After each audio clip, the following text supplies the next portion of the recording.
কোরআন বিবরণ দিয়েছে। আয় বান্দা মনে রেখে দিন, আমি আল্লাহ পাক রব্বুল আলামিন রাতকে দিন বানাই, দিনকে আমি আল্লাহ রাত বানাই। তুলিজুল লাইলা ফিন নাহার ওয়া তুলিজুন নাহারা ফিল লাইল ওয়া তুখরিজুল হাইয়া মিনাল মাইয়িতি ওয়া তুখরিজুল মাইয়িতা মিনাল হাইয়্যি ওয়া তারযুকু মান তাশাউ বিগাইরি হিসাব। একটু চিল্লে বলেন সুবহানাল্লাহ, একটু জোরে বলেন। কোরআন শুনতে কি অসুবিধা আছে নাকি? কোরআনের কথা বলবো, যতক্ষণ বলবো ইনশাআল্লাহ কোরআনের কথা হবে। একটুখানি ঘুরিয়ে দেন না, একটুখানি ঘুরিয়ে দিলে হবে। অসুবিধা কানে লাগে, একটু ঘুরিয়ে দেন। আপনাদের অসুবিধা হচ্ছে নাকি? দুর্ভাগ্য কোন জায়গায় জানেন ভাই? এই দেখলাম বাজারে লোক কিন্তু ভর্তি, বাজারে লোক ভর্তি, কিন্তু মজলিসে আনুপাতিক হারে লোক কম। লোক নেই বলা যাবে না, এতটা তো মানুষ আছেন আপনারা, কিন্তু যত মানুষ বাজারে সাইটে বিভিন্ন দিকে আছে, যদি সব মানুষ আসে প্যান্ডেলে জায়গা, এ সব জায়গায় এই হাল। আজকে দুপুর একটা বিয়ে পড়িয়েছি, তো বিয়ে পড়াবার সময় খুব গুনে গাতা, ছোটখাটো একটা বিয়ে মজলিস, বিরাট বড় নয়, তো গুনে গাতে খুব 10-12 জন লোক বিয়ের মজলিসে আছে, আর প্যান্ডেলে খাওয়ার জায়গায় জায়গা নেই। ওখানে হুড়োবাল লোক খুব, কিন্তু যেখানে দোয়া হবে, যেখানে খুতবা হবে, যেখানে ইজাব কবুল হবে, যেখানে মূল উদ্দেশ্য, যেখানে যে জন্য সবাই এসেছে, সেই জায়গায় লোক নেই। ঠিক একটা মৃত বাড়িতেও দেখবেন মাইয়ের তার রুহের সাবরেসানি, তার আত্মার কল্যাণ, তার রুহের মাগফিরাতের জন্য কটা লোক ব্যস্ত? কত লোক বলে? শুধু মায়েরা ভিড় করে আছে, পুরো উঠোন ভর্তি লোক, সবাই আছে, কিন্তু ওই মাইয়েতের রুহের মাগফিরাত বা তার আত্মার কল্যাণ কামনায় তেমন কারোর ভূমিকা দেখতে পাওয়া যায় না। বড় জোর জানাজায় আমরা যাই, আবার জানাজাটা পড়তে লোক হয়, কিন্তু জোহর পড়তে লোক হয় না। বললাম ভাই জানাজাটা পড়তে এলে তা জোহরের নামাজ হলো, তো একটুখানি জোহরের নামাজটা পড়লে হতো না? বলছে হুজুর নামাজ তো পড়ি নে। আমি এমনি পড়ো না, ঠিক আছে, তা আজকে যখন সুযোগ হলো, উজু করে আছো, উজু করে মাথায় টুপি, গায়ে পাঞ্জাবি আছে, পাকসাব আছো, জানাজা পড়তেছো, তো একটুখানি মসজিদে ঢুকে জোহরটা পড়া গেল না? জোহরে পড়লো নামাজি, জোহরে 1-150 হলো, আর জানাজায় 1 থেকে 1,500 লোক হলো। এই তো মুসলমান। তাহলে এই মুসলমানের কাছে জানাজার গুরুত্ব অনেক বেশি, অথচ জানাজা ফারজে কিফায়া আর জোহরটা ছিল ফারজে আইন। জানাজা এরা সবাই না পড়লে, গুটি কতক লোক পড়লে সবার হক আদায় হয়ে যেত, কিন্তু জোহরটা তো সবাইকে পড়তে হবে, না হবে না বলেন? এই হচ্ছে অবস্থা। একটা মাহফিল হচ্ছে, এখন তো কত জায়গায় মাহফিল হচ্ছে দেখছি, তো মাহফিল গুলোতে সেই পরিমাণ লোক নেই, অথচ বাজারে অনেক জলসাতে এখন আর কিতাবের দোকান দেয় না, কিতাবের দোকান আর দেয় না। তা জিজ্ঞেস করেছি ভাই কিতাবের দোকান আর দাও না কেন? বলছে হুজুর একটাও কিতাব বিক্রি হয় না।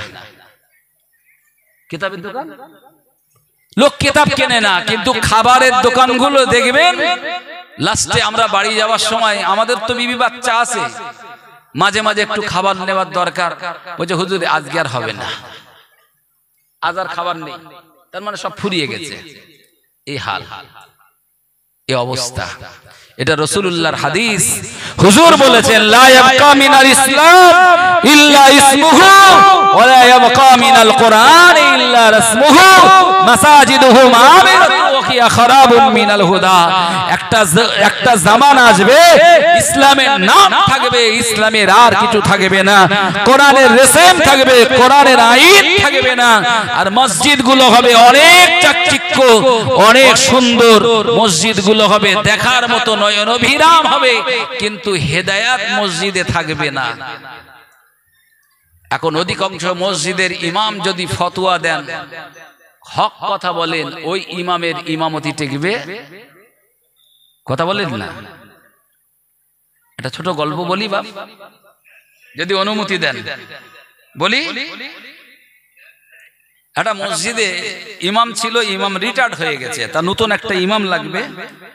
তো বিজ্ঞাপন দেওয়া হয়েছে একটা ইমাম সাহেব, তো একজন ইমাম এসেছে, তাকে প্রথম জুমা পড়তে দেওয়া হয়েছে। জুমা যদি ভালো পড়ায়, কমিটি একটা আলোচনা করেছে, সুরস্বর যদি ভালো হয়, সুরস্বর ভালো হয়, মোটামুটি দোয়াটা যদি ভালো করতে পারে, আসলে কি পড়বে না পড়বে, তার কেরাত শুদ্ধ কি অশুদ্ধ, তার মাখরাজ আছে কিনা, তার পড়ার সিফাত আছে কিনা, তার পড়ার তারতিব ঠিক আছে কিনা, এ বোঝার লোক তো মসজিদ কমিটিতে, হ্যাঁ সবাই তো নাকি। এখন ইমাম একজন এসেছে, তাকে বলেছে আপনি একটু বায়ান করেন।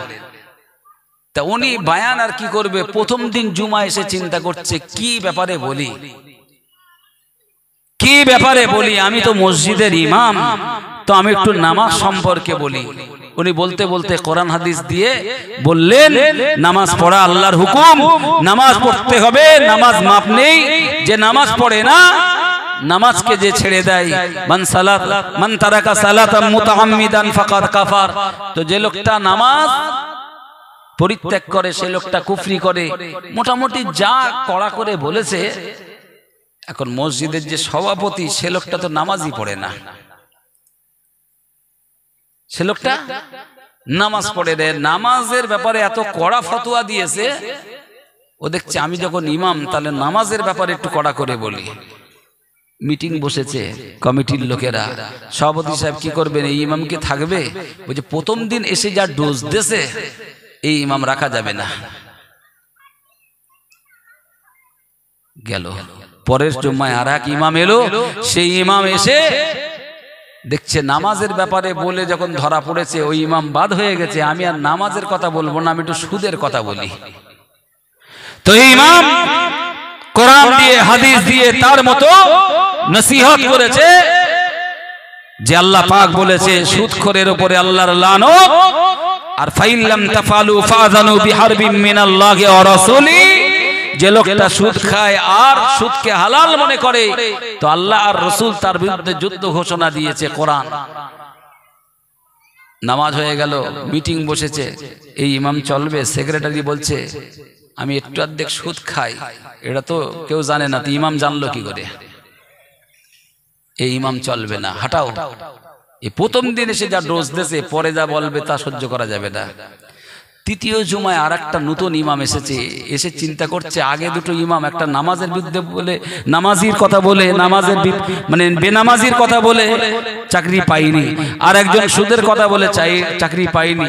আজকে আমি আর এই মুসল্লিদের ব্যাপারে কিছু বলবো না, যা বলবো লেডিসদের জন্য, মহিলাদের ওপরে যা বলার বলবো। এখন এই ইমাম এসে খুব আচ্ছা কায়দা করে মা বোনদের ব্যাপারে বলেছে, যেসব মহিলারা পর্দা করে না, কোরআন বলে দিয়েছে, কোরআন জানিয়ে দিয়েছে, আখরনা ফি বুয়ুতিকুন্না ওয়ালা তাবাররাজনা তাবাররুজাল জাহিলিয়াতিল উলা। এই আয়াত পড়ে মা বোনদের ব্যাপারে খুব চড়া কড়া করে বলে দিয়েছে।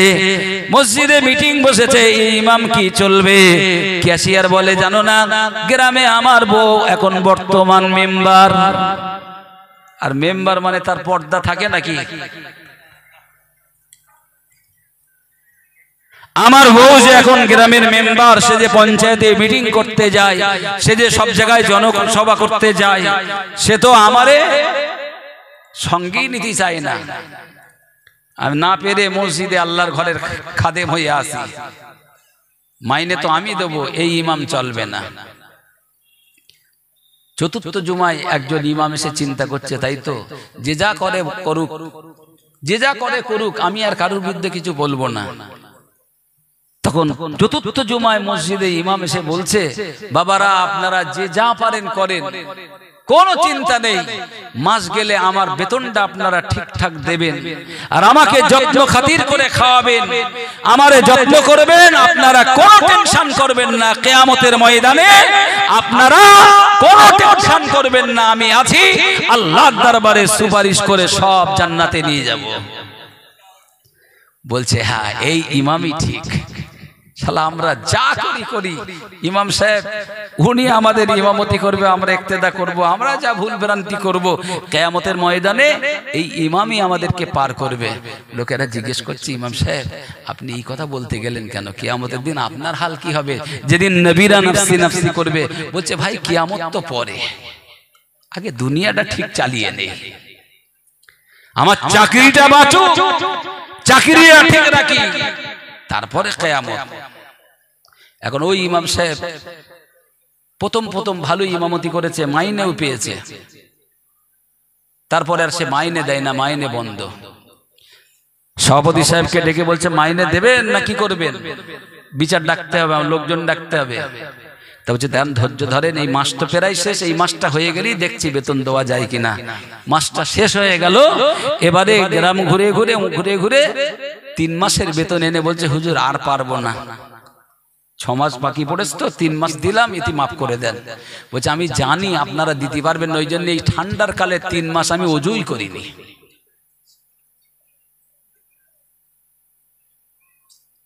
কি বলছে বলেন? এই শীতকালে আমি কেন ওযু করবো? আপনারা বেতন দেবেন না, বিনা বেতনে আমি নামাজ পড়াবো, আবার ঠান্ডায় ওযু করব? আমি কি পাগল?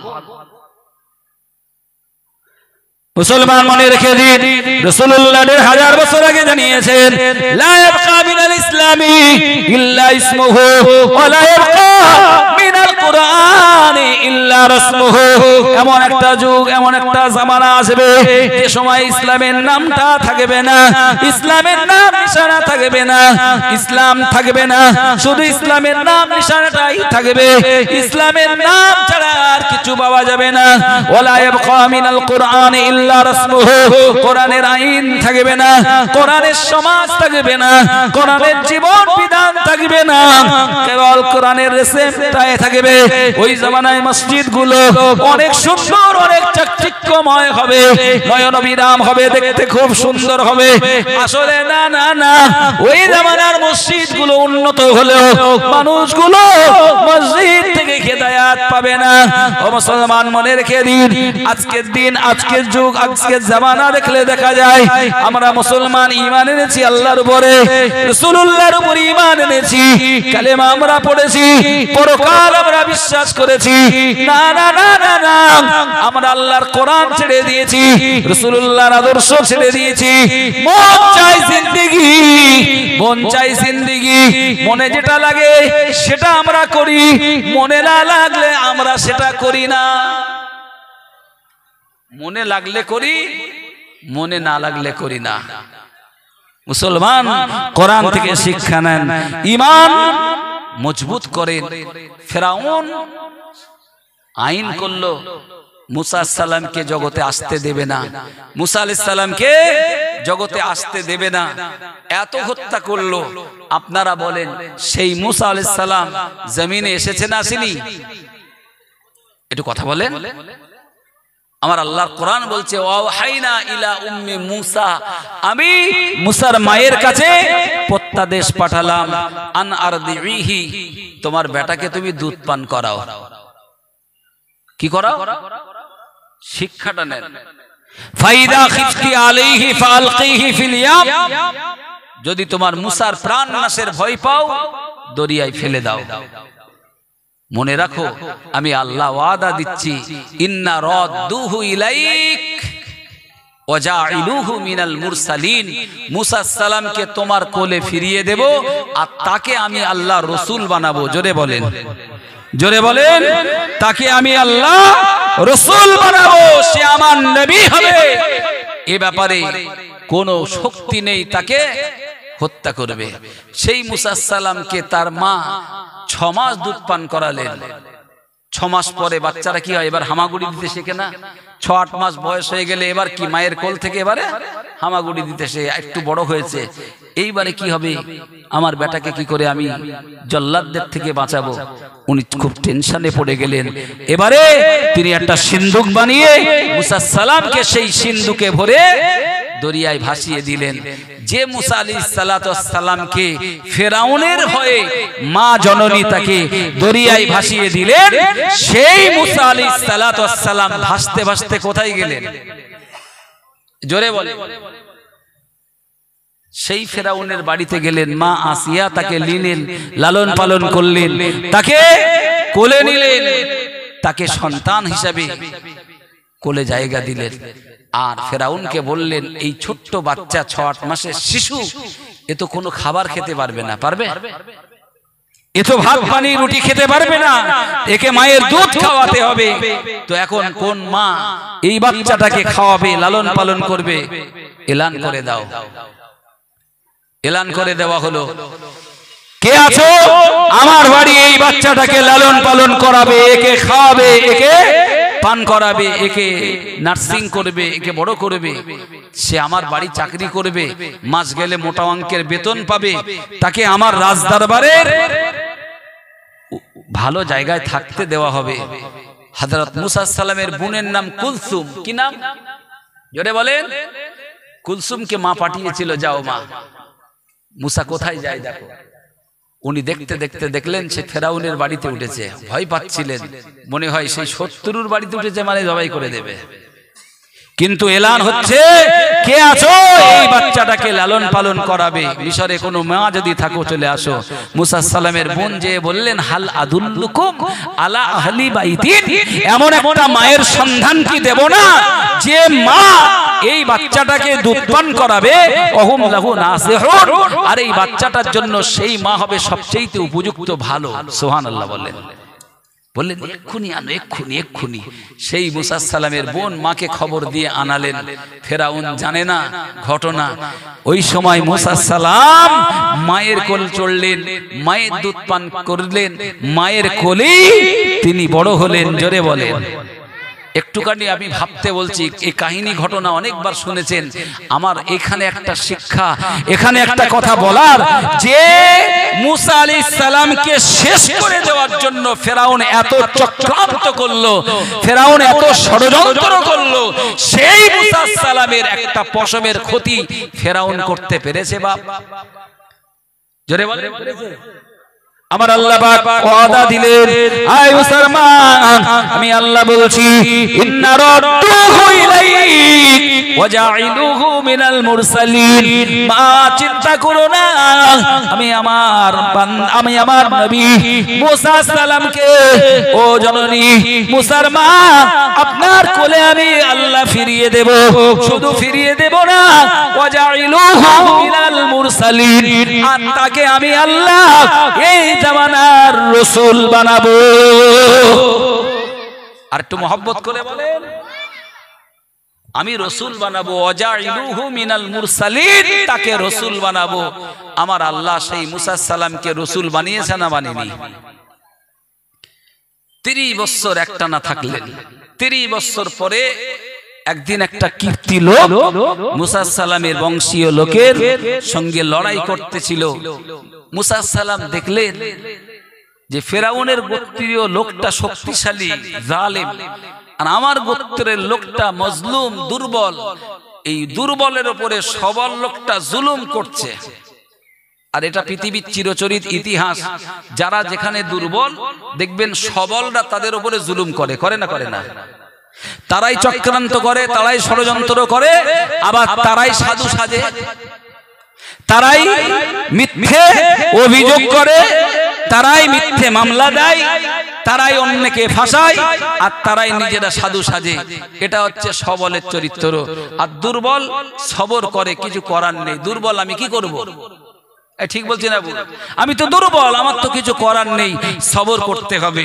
সবর করে করে করে করে যখন তার পিঠে দেল থেকে যায়, দেল থেকে গেলে তখন সে বাধ্য হয়ে হয়তো তার প্রতিবাদ সে করতে থাকে। তবে আমার আল্লাহর কোরআন বলেছে, ইন্নাল্লাহা মাআস সাবিরিন, ধৈর্যধারীদের সাথে আমি আল্লাহ আছি। জোরে বলেন।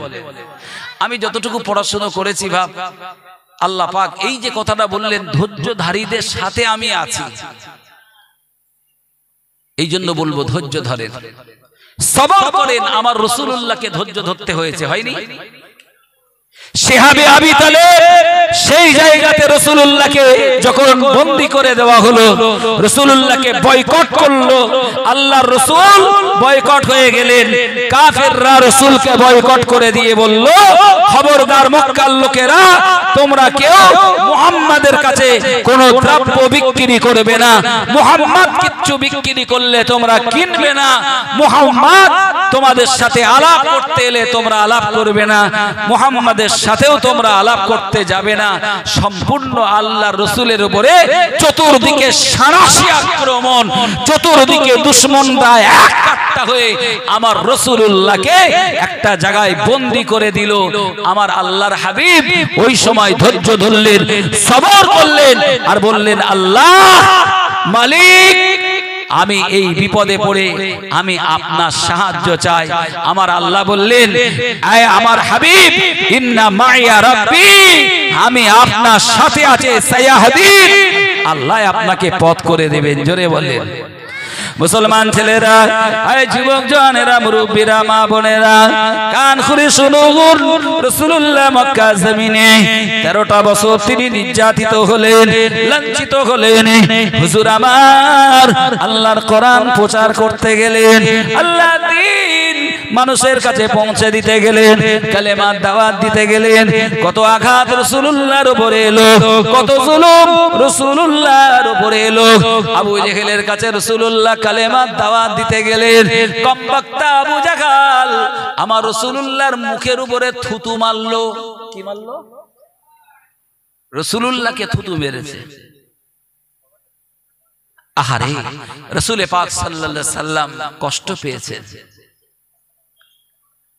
বলছে, মুহাম্মদ, তুমি যদি আকাশের চাঁদটা দ্বিখণ্ডিত করে দেখাতে পারো তাহলে তোমাকে রাসূল বলে মেনে নেব।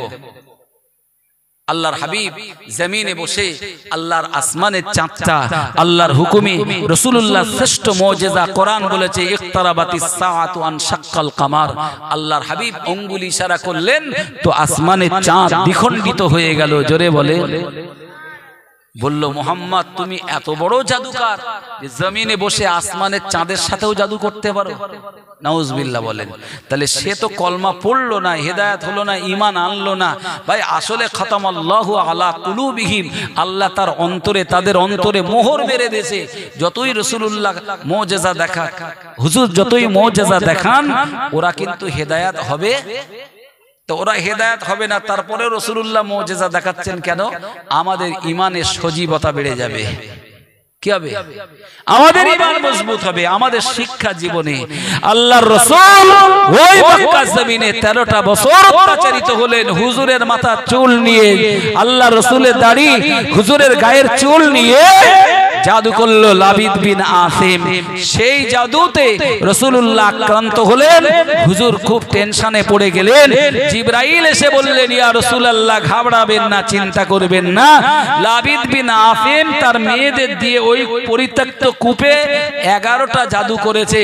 আল্লাহ তাআলা আপনার উপরে কোরআনের সূরা নাস আর ফালাক মুআউযিজাতাইন নাজিল করেছেন। ওই জাদু আপনি উঠিয়ে এনে 11টা আয়াত পড়ে ফু দেন, জাদু নস্যাৎ হয়ে যাবে।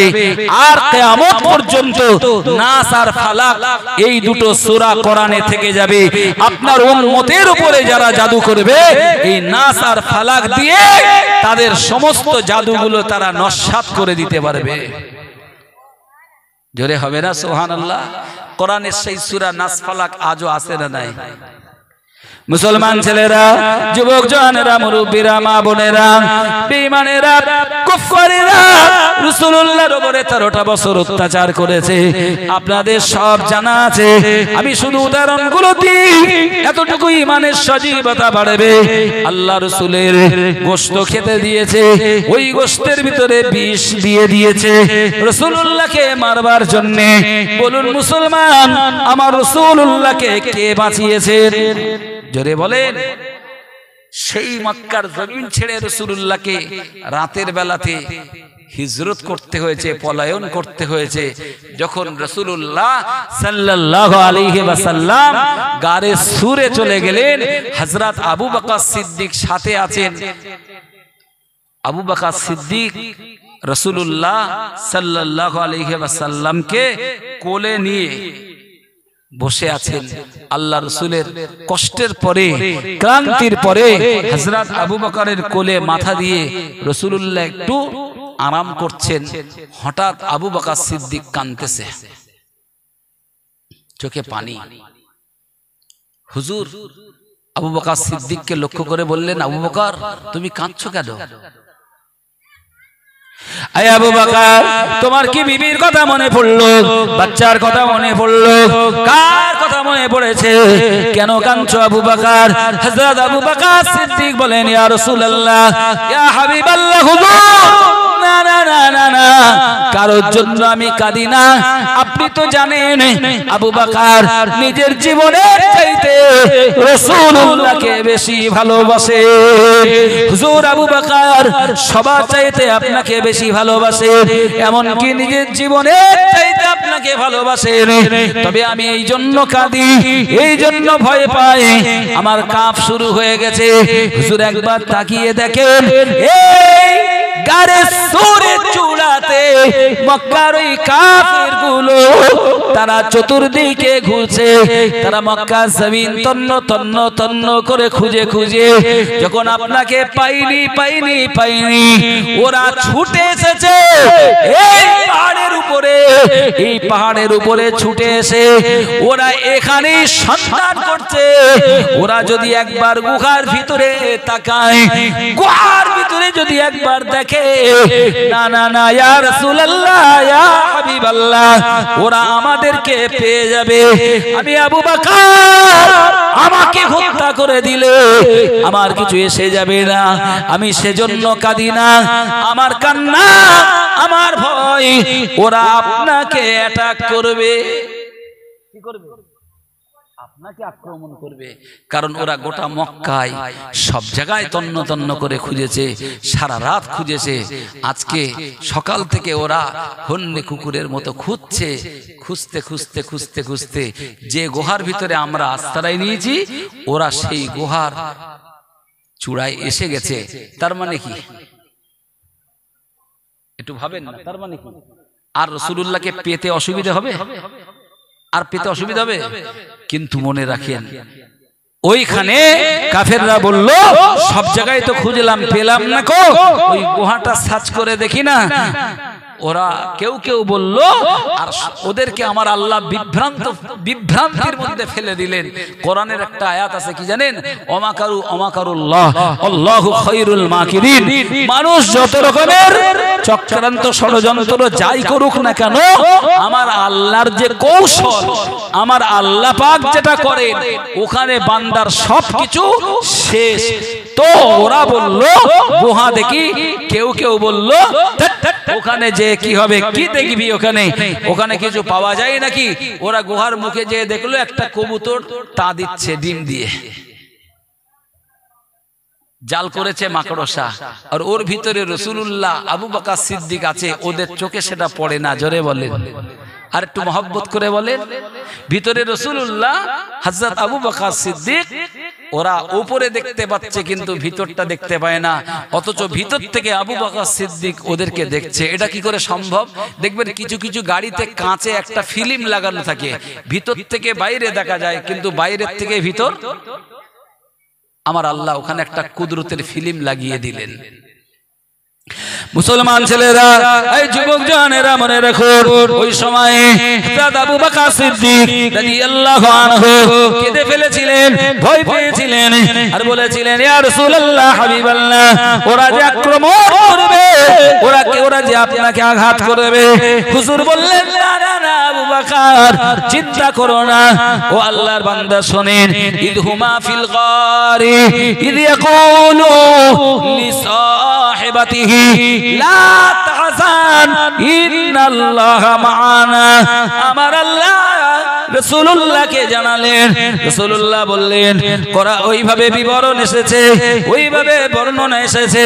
ও আল্লাহর বান্দা, তারা যখন দুজন গুহার ভিতরে ছিলেন, হযরত আবু বকর সিদ্দিককে রাসূলুল্লাহ বললেন, আবু বকর, ইদহুমা ফিল গারি, যখন তারা দুজন গুহার ভিতরে, ইদ ইয়াকুলু লিসাহিবিহি, রাসূলুল্লাহ তাআলা আবু বকরকে বললেন লা তাহজান, ও আবু বকর চিন্তা করো না, চিন্তা করো না। তুমি ভাবছো তুমি আর আমি আর তুমি, না না না, আমরা দুইজন নই। ইন্নাল্লাহা মা'ানা, আমার আল্লাহ তিনি আমাদের সাথে আছে। আবু বকর, এখানে আমাদের সাথে আল্লাহ আছেন। কে আছে? আর আল্লাহ যদি থাকে কোনো ভয় আছে?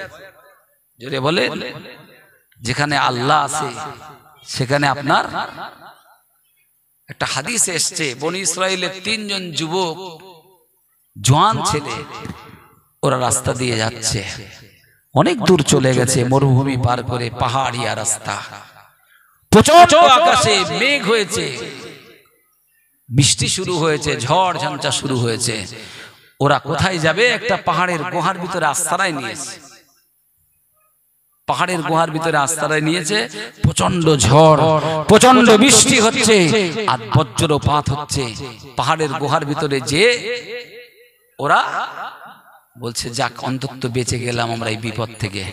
এখন পাহাড়ের মাঝে মাঝে ধস হয়। পাহাড়ের কি হয়? ধস নামে। উপর থেকে একটা বিরাট প্রস্তরখণ্ড ধসে যে গড়াতে গড়াতে গড়াতে গড়াতে গড়াতে গড়াতে গুহার মুখে এসে সেট হয়ে গেল।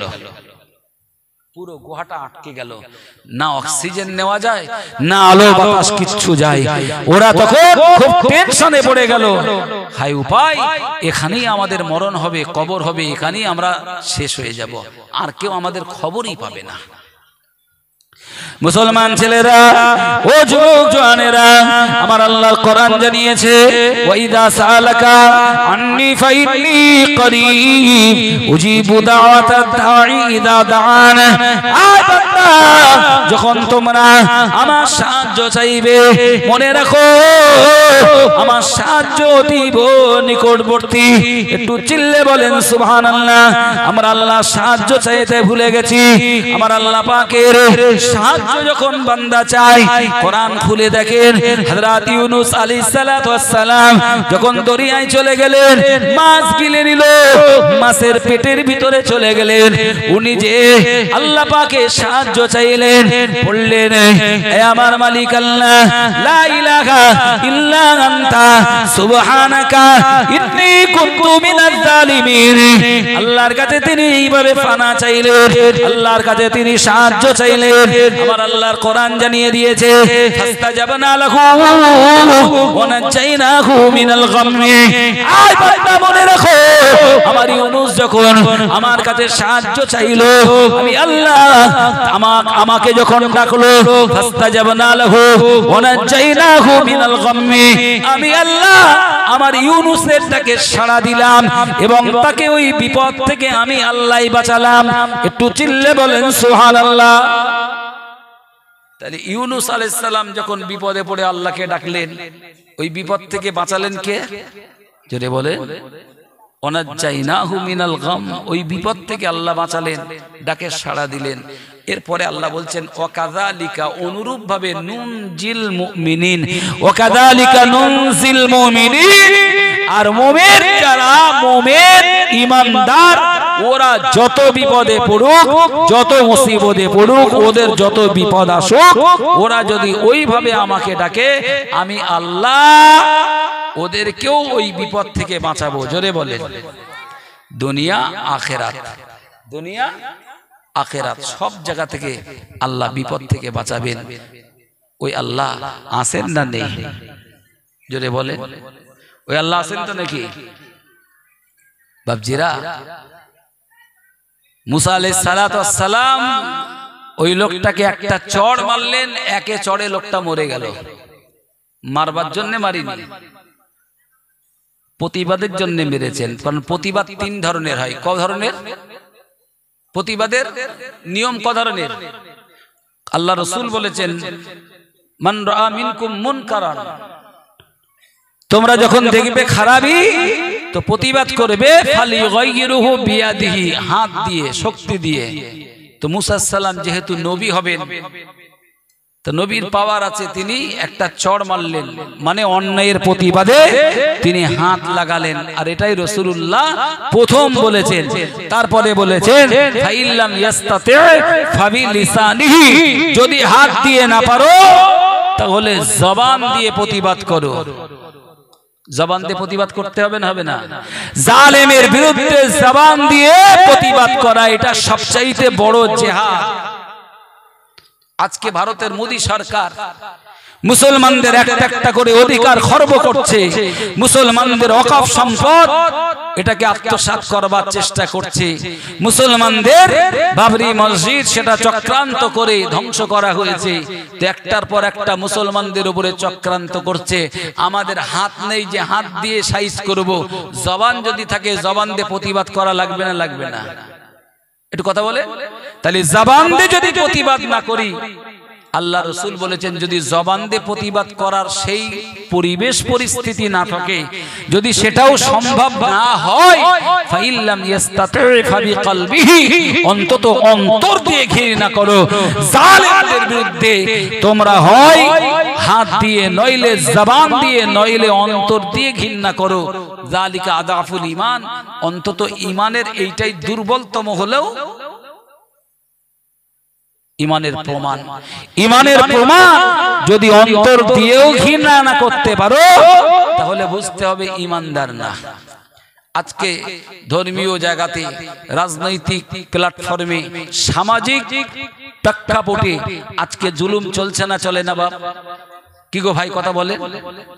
এই যে জুলুম চলছে, জুলুমের বিরুদ্ধে যদি আপনি হাত দিয়ে প্রতিবাদ না করেন, যদি এই জুলুমের বিরুদ্ধে জবান না খোলেন, জুলুমের বিরুদ্ধে যদি আপনি অন্তর দিয়েও ঘৃণা না করেন, তাহলে প্রকারান্তে আপনিও অপরাধের সঙ্গে আপোষ করলেন, এটাই প্রমাণ হবে। কথা ঠিক কিনা বলেন?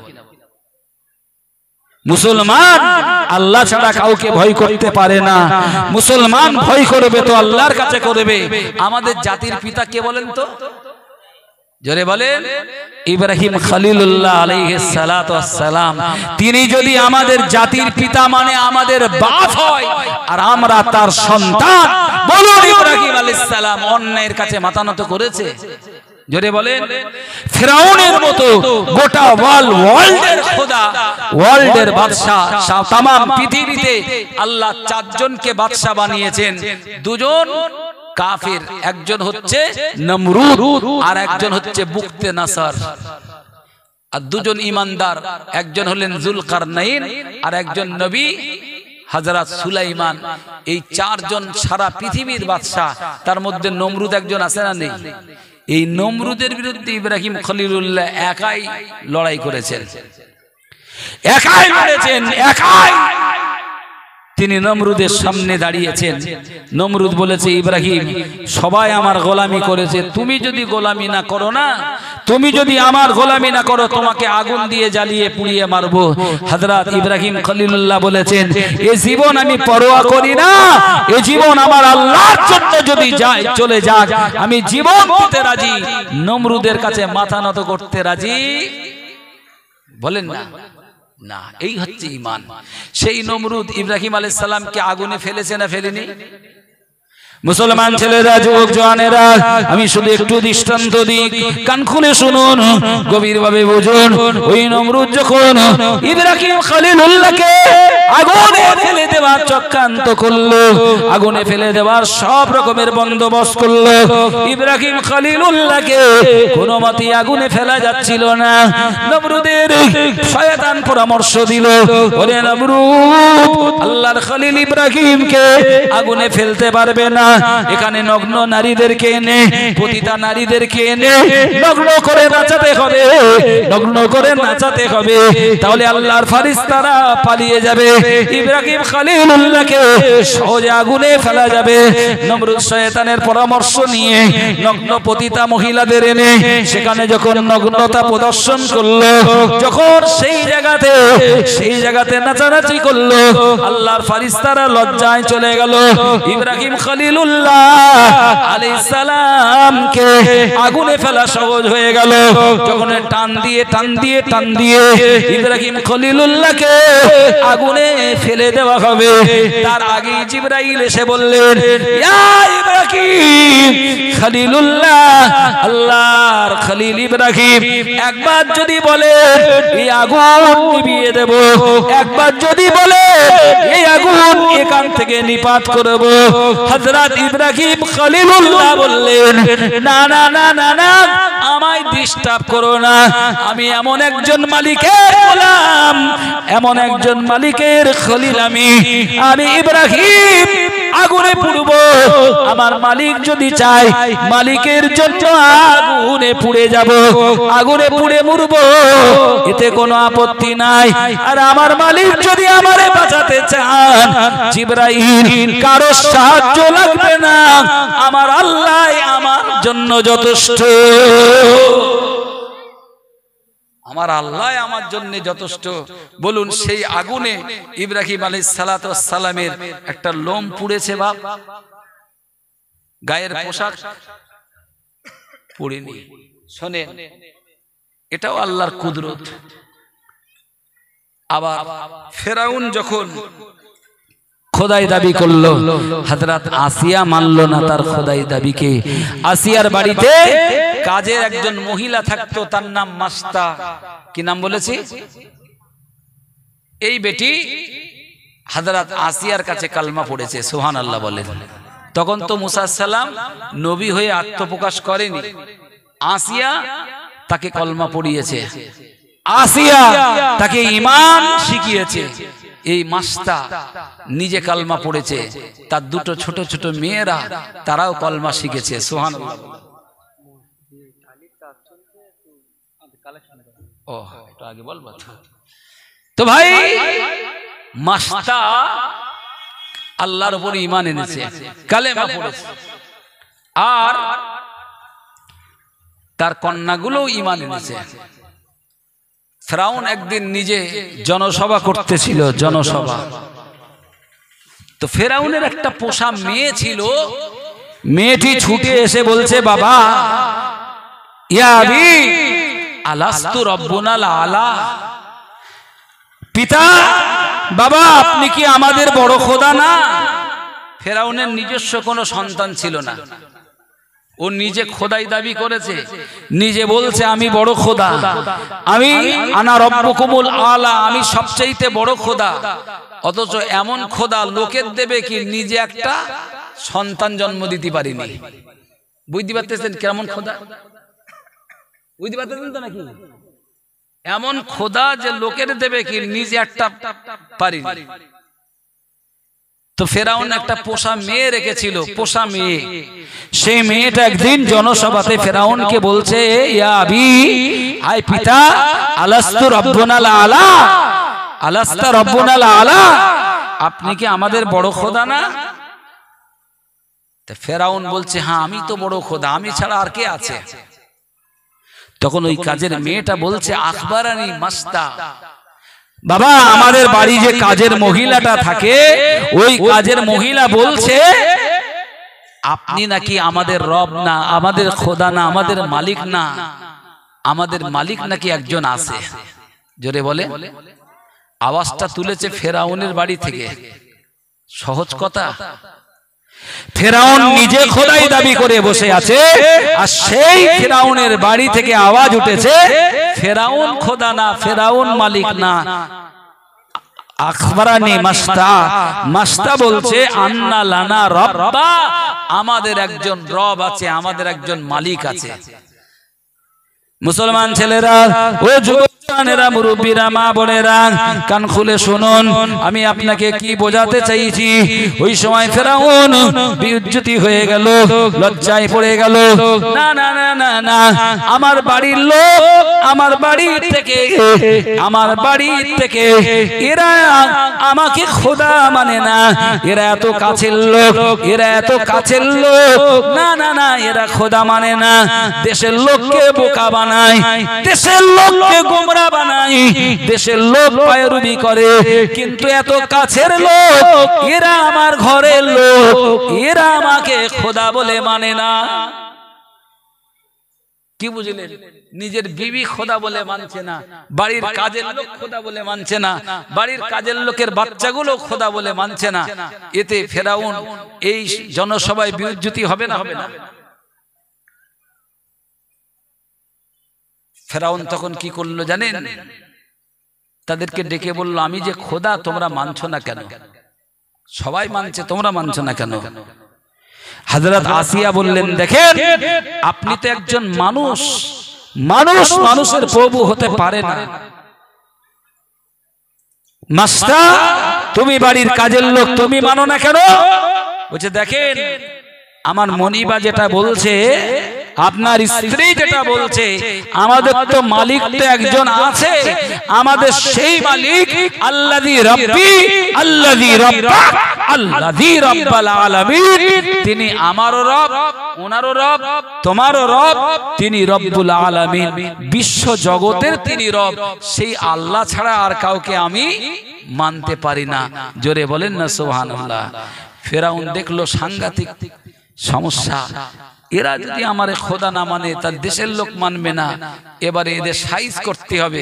সাইজ করার জন্য বিরাট একটা অগ্নিকুণ্ড করলো, সেখানে একটা তেল ফুটালো, তেল সেখানে জ্বালালো, সেই তেল জ্বালিয়ে টকবক করে ফুটছে। সেই ফুটন্ত তেলের উপরে ওই কাজের বাড়ির মেয়ে মাস্তা, তার কলিজার টুকরি দুটো মেয়ে ছিল, ওই মেয়ে দুটির একটি মেয়েকে ফেরাউন তুলে নিয়ে বলছে, দেখো মাস্তা, আমার যদি খোদা না বলো তোর এই মেয়েটাকে জ্বলন্ত আগুন জ্বলন্ত তেলে ফেলে দেব, জ্বলন্ত তেলে ফেলে মারবো। মাস্তা বলছে, দেখেন দেখো ফেরাউন, আমার সন্তান যদি চলে যায়, যাক, আমার সন্তান যদি নিহত হয়ে যায়, তাও আমি বরদাস্ত করব, আমি তোমাকে খোদা বলে মানতে পারবো না। জোরে বলেন ঈমান। দেখেন মুসলমানের ছেলেরা, এই যুবক জওয়ানেরা, আমার নবী পাকের উম্মত উম্মতিরা, কান খুলে শুনুন। ওই সময় ফেরাউন তার কলিজার টুকরি মেয়েটাকে যেই না জ্বলন্ত তেলে আগুনে ফেলে দিল, টকবক করে ফুটছিল তেলটি, না না না, সঙ্গে সঙ্গে ওই ফুটন্ত তেলে মেয়েটা চপবাজা হয়ে গেল, সঙ্গে সঙ্গে চপবাজার মতো হয়ে গেল।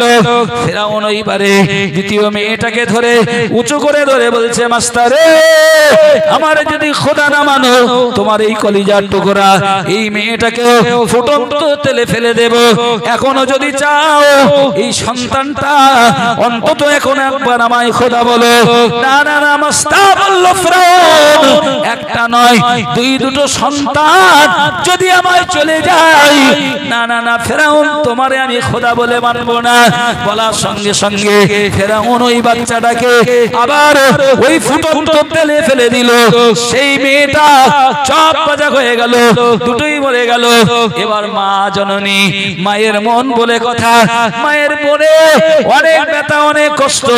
মা জননী টপ টপ করে চোখের পানি ফেলতে লাগলেন, মা জননী কান্না করতে লাগলেন আর বলতে লাগলেন, রব্বুল আলামিন, আল্লাহ আমার সন্তান না, আমার জীবন যদি চলে যায়, ফেরাউনকে আমি খোদা বলে মানবো না।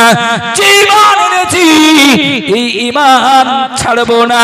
আল্লাহ আমি ঈমান বিক্রি করব না। ও মুসলমান, মনে রেখে দিন, আমার আল্লাহ পাক রব্বুল আলামিন মেয়ে দুটোর জবান খুলে দিলেন। মেয়ে দুটোর জবান খুলে দিলেন, ওই তেলের ভিতরে মেয়ে দুটো আওয়াজ দিকে ডেকে বলে, মেয়ে দুটো ডেকে বলে, ইয়া উম্মি, ও জননী মা, ও জননী মা, লা তাখাফি ওয়া লা তাহজানি, ও মা চিন্তা করো না, ও মা ভয় পেও না মা, ও মা ওই ফেরাউন আমাদেরকে ক্ষতি করতে পারেনি, আমাদেরকে তেলে ফেলে দেওয়ার আগে আল্লাহ পাক আমাদের জান কবজা করে নিয়েছেন। আল্লাহ তাআলা আমাদের রূহগুলোকে জান্নাতের ভিতরে জায়গা দিয়েছে। ও জননী মা ইয়া উম্মি লা তাখাফি ওয়া লা তাহজানি, ভয় পাবেন না, চিন্তা করবেন না, আমরা শহীদ হয়েছি, আল্লাহর জান্নাতে চলে এসেছি। সানাজমাউ ফিল জান্নাতি ইনশাআল্লাহ।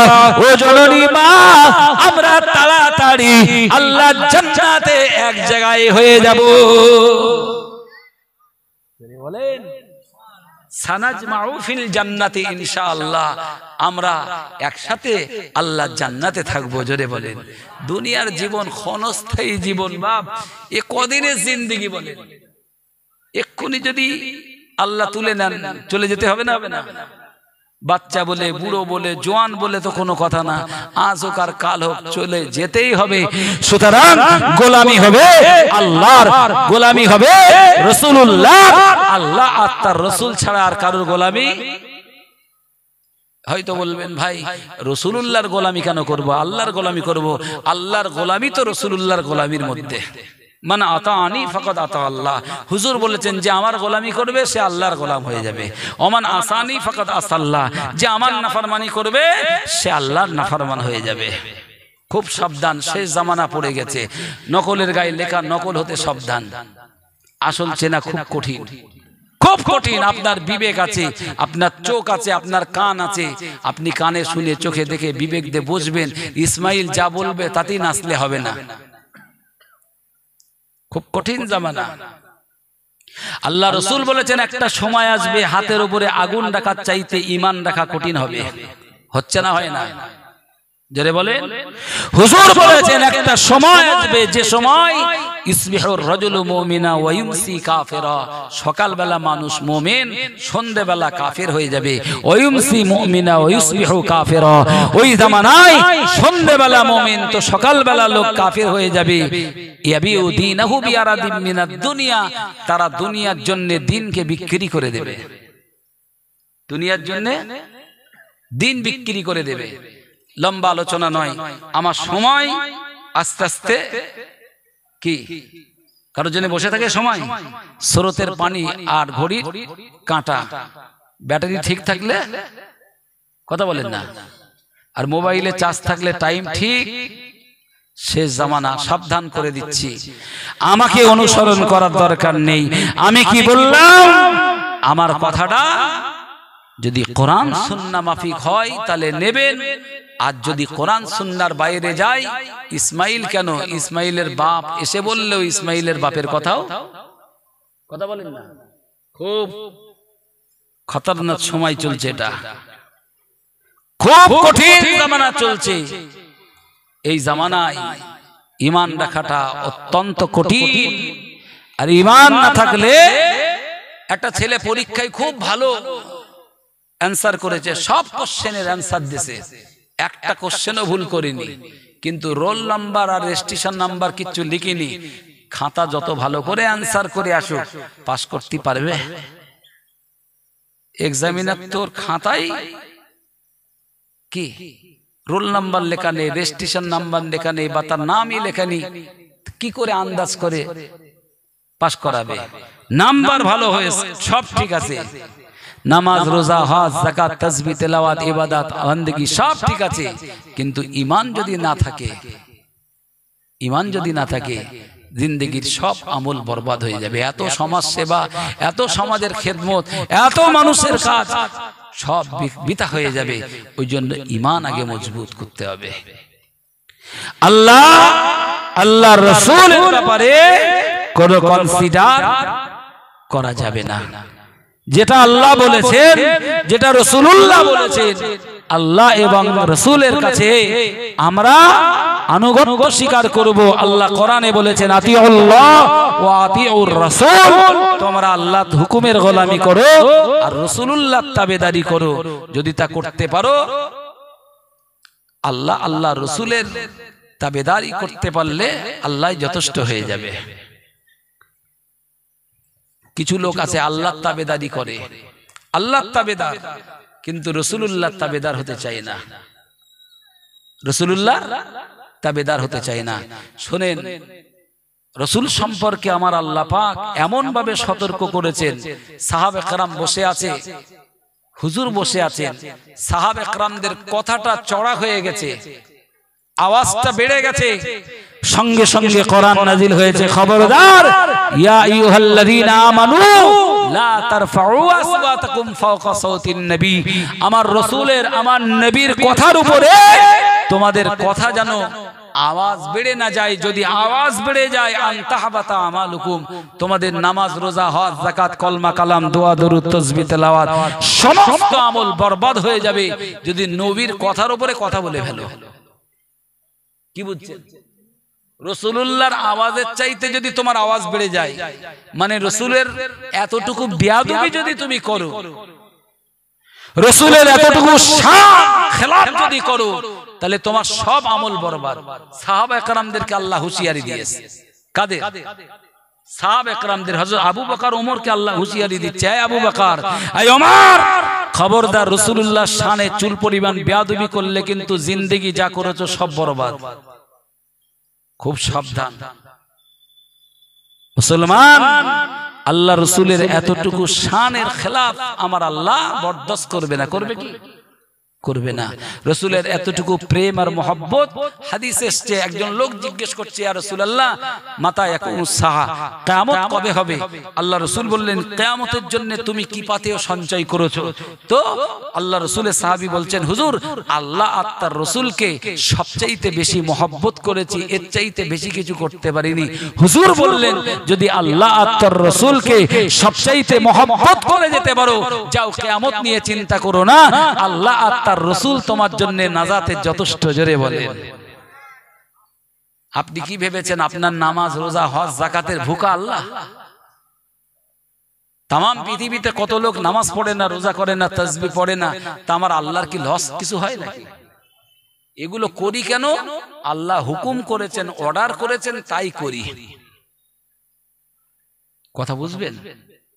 এগুলো আল্লাহর আদেশ, তাই করি। আল্লাহ আদেশ দিয়েছেন, তাই করি। কিন্তু এগুলো আমাদের বাঁচাবার না, আমাদের বাঁচাবার মালিক আল্লাহ। আমাদের একমাত্র বাঁচাবার কান্ডারি হলেন মুহাম্মদুর রাসূলুল্লাহ। যাই বাহক, এটা মসজিদের জলসা, এসে শুনলাম, তাই তো নাকি? মসজিদ কার ঘর? আল্লাহর ঘর। দুনিয়ায় গাড়ি, বাড়ি, জায়গা, জমি, দোকানপাট, বিজনেস যা করেছি আর যা করছি সব দুনিয়ায় থেকে যাবে। যাবে না? যাবে না। ওই বিল্ডিং, ওই মার্কেট একদিন থেকে যাবে। আমি চলে গেলে আমার ছেলে, ওই জলকার এখন আমার, আমি মরে গেলে আমার ছেলের। ওই বিল্ডিং এখন আমি মালিক, আমার পরে আমার ছেলে, তার নামে মালিকানা আসবে। মাটান জমি এখন আমার নামে রেকর্ড, আমি মরে গেলে আমার পরে আমার ছেলের নামে রেকর্ড হবে। ঠিক না ভুল? হয়ে আসছে ভাইরা আমার। যেটা আল্লাহর রাহে, আল্লাহর জন্য, আল্লাহর ঘরের জন্য যেটা করে যাব, আল্লাহকে দিয়ে যাব, ওইটা আল্লাহ নেবে না। আল্লাহর জমি জায়গার দরকার নেই, ওইটাই আপনাকে পরকালের সম্পদ হিসেবে আল্লাহ আপনাকে ফিরিয়ে দেবেন। সুবহানাল্লাহ হবে না? যে জমিনটা আল্লাহর ঘরের জন্য দিয়েছেন, ওটা সাদকায়ে জারিয়া, ওখানে লেখা আছে দলিলে আল্লাহর নামে এই মসজিদ, আল্লাহর রাস্তে দান। ভাই, ও মসজিদে কি নাউজুবিল্লাহ আল্লাহ বসবাস করবে? সে ওইটা দিলেন মানে আপনি আল্লাহকে দেননি, আল্লাহকে দিয়েছেন, আল্লাহ আপনার জন্য দিয়ে দিয়েছেন। আল্লাহ পাক ধার চেয়েছেন আমাদের কাছ থেকে, ইন তুকরিদুল্লাহ কারদান হাসানা, তোমরা আমাকে ধার দাও।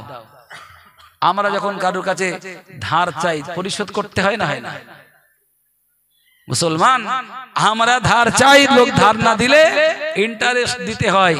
ইন্টারেস্ট করে অনেকে। ভাই, ইন্টারেস্ট এই জন্য হারাম, মানুষ মানুষকে বেশি কি দেবে? আমার আল্লাহকে 1 দিলে 10 দেবেন, 1 দিলে 70 দেবেন। আমার আল্লাহ বলেন, বান্দারে তোমরা 1 দিলে আমি আল্লাহ 700 গুণ দিতে পারবো। জোরে বলেন, জোরে হবে না? তো মসজিদের একটু কাজ হচ্ছে, আমি একটু আল্লাহর রাস্তে কোরআন শুনিয়েছি, কিছু নবীদের কথা শুনিয়েছি, আর একটা কথা শোনাবো। আর জীবনে এই আমলটা সারা জীবন করতে যদি নিয়ত করেন, ফায়দা হবে। আমি সেই কথাটা শুনিয়ে একটু মসজিদের জন্য একটু হাত পাতবো। ওই আলোচনাটা আপনার জীবনে আমার জীবনের বিরাট একটা শিক্ষা। মুসা আলাইহিস সালাতু ওয়াস সালাম যখন সেই মিশর থেকে মাদায়েনে চলে গেলেন, মাদায়েনে যাওয়ার পরে মুসা সালামের কাছে কেউ নেই, মা নেই, আব্বা নেই, মুসা সালামের কোনো আশ্রয় নেই, কোনো থাকার জায়গা নেই, কোথায় রাত কাটাবে সে সন্ধান নেই। মুসা সালাম অনেক চিন্তায় পড়ে গেলেন, অনেক টেনশনে পড়ে গেলেন। আল্লাহ উপায় কি হবে? মুসা সালামকে আল্লাহ পথ দেখিয়েছেন। আমি ঘটনাটা আপনাকে শোনাবো, তার আগে ইনশাআল্লাহ আমি আপনাকে বলছি একটু মসজিদের জন্য, এই যারা আছেন আশপাশে দূরে কাছে যারা আছেন, মসজিদে আল্লাহর ঘরের জন্য একটু খেদমত করতে হবে।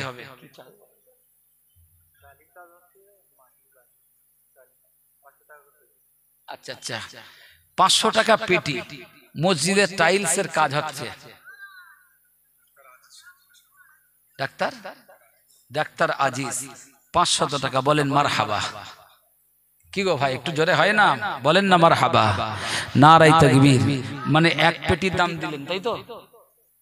এক পেটি বলেন না, 1-2 পেটি করে 500 দিলে এক পেটি, 2 পেটি করে দাম দেবেন। 2 পেটি টাইলস মসজিদে জনম জনম লাগানো থাকবে। আল্লাহর ঘরে আল্লাহর বান্দারা নামাজ আদায় করবে, আর মরার পরে কবরে অনন্তকাল চিরস্থায়ী সাদকায়ে জারিয়া সওয়াব পেতে থাকবেন। বলেন 2 পেটি টালি 1000 টাকা দেওয়ার কি আছে?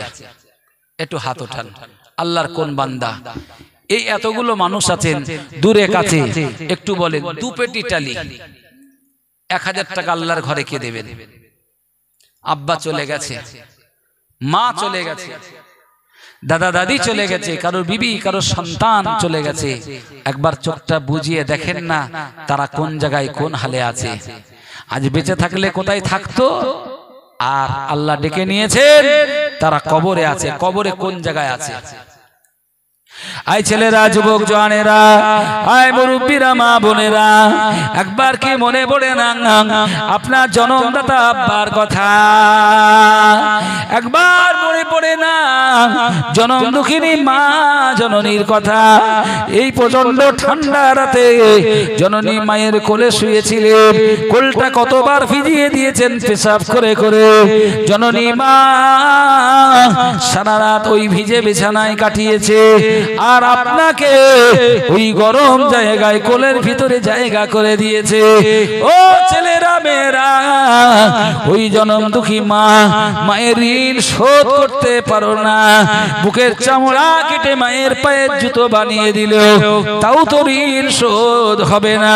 আল্লাহর বান্দা একটু সেই মায়ের কথা মনে করে মায়ের রুহের মাগফিরাতের জন্য, আব্বা রুহের মাগফিরাতের জন্য, কিংবা তারা বেঁচে থাকলে সুস্থতা কামনার জন্য কে আছেন আল্লাহর বান্দা 1000 টাকা